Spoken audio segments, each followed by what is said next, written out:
ঘর সাজানোর জন্য কুটির শিল্প থেকে যা যা কেনাকাটা করেছি তার সবই আজকে আপনাদের সাথে শেয়ার করব। হ্যালো, আসসালামু আলাইকুম everyone, welcome to my new video. কেমন আছেন আপনারা? আশা করি সবাই অনেক ভালো আছেন। আলহামদুলিল্লাহ, আপনাদের দোয়াতে আল্লাহর রহমতে আমি অনেক ভালো আছি। দিন যাবত আমি পেজে একদমই অ্যাক্টিভ ছিলাম না, কোনো প্রকার রিলস ভিডিও কোনো কিছুই আপলোড দিতে পারি নাই সময়ের অভাবে। কারণ আমার ভাসুরের মেয়ের বিয়ে ছিল, তার কারণে আসলে কোনো প্রকার ভিডিও আমি সেভাবে করিও নাই আর আপলোডও দিতে পারি নাই। আশা করি যতটুকু ভিডিও আমি করছি, বিয়ের ভিডিও এবং আমার ফোনে যে যে ভিডিওগুলো আছে সবকিছু আস্তে আস্তে আপলোড দিব। আবার আগের মতন অ্যাক্টিভ হব। আশা করি সবাই আমার পেজের সাথে থাকবেন আর সুন্দর সুন্দর ভিডিওগুলো এনজয় করবেন। প্রথমেই আমি কুটির শিল্পের ভিতরে ঢুকে গেলাম আর এটাই আমার ফার্স্ট টাইম কুটির শিল্পে যাওয়া। নবীনগর অনেকবার গেছি, কিন্তু আমার কুটির শিল্পে কখনোই যাওয়া হয় না আর কোনো কিছু কেনাকাটা করা হয় নাই। কলেজে থাকতে, স্কুলে থাকতে ফ্রেন্ডরা অনেক কুটির শিল্পে আসছে, কিন্তু সেইভাবে আমার কখনো আসা হয় নাই। আজকে ফার্স্ট টাইম আসলাম আর এসে আমার পুরাই চোখ ধাঁধায় গেছে। এত সুন্দর সুন্দর জিনিস এখানে, মানে কি বলবো।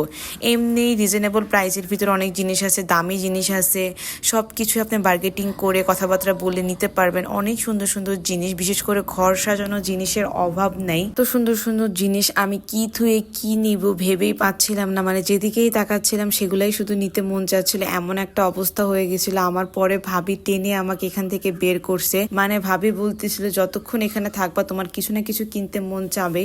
আমার এই অবস্থায় হয়েছিল। আমার ব্যাগে যা টাকা ছিল নিজের জমানো এবং আমার হাজবেন্ডের সব টাকা শেষ করে ফেলছি আমি এখানে আসার পরে। অনেক কিছুই কেনাকাটা করছি আসলে। মানে এত সুন্দর সুন্দর জিনিস, ঘর রুম ডেকোরেশন, আর বিশেষ করে ফুলগুলো এত সুন্দর, এত রিজনেবল প্রাইস।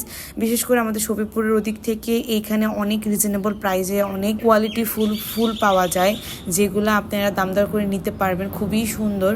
এখান থেকে পছন্দ করে তো আমি একটা ফুল নিয়েছি। ফুলটা অনেক সুন্দর ছিল, মানে আমার যেমন ভালো লাগছে এরকম নিছি। আর এখানে তাকাচ্ছিলাম আর মনে হচ্ছিলাম এখান থেকেও নেই, বাট সব তো আর নেওয়া পসিবল নাই, তাই একটা ফুলই আমি নিছি। আর এখানে মাটির অনেক সুন্দর সুন্দর কালেকশন ছিল, পেন্টিং করা অনেক সুন্দর সুন্দর। তারপর ঘরের দেয়ালে রাখা পেন্টিং করা, তারপরে ব্যানারের মতন অনেক কিছুই ছিল এখানে, যেগুলো আপনার রুম ডেকোরেশন করতে পারবেন। তারপর তো আমি এই দোকানে ঢোকার পর আমি আমার নিজের মাথা ঠিক রাখতে পারি নাই, নিজেকেও কন্ট্রোল করতে পারি নাই। এই দোকান থেকে আমি যাও 4-5টা জিনিস কিনছি। এই মিররটা দেখেন কত সুন্দর।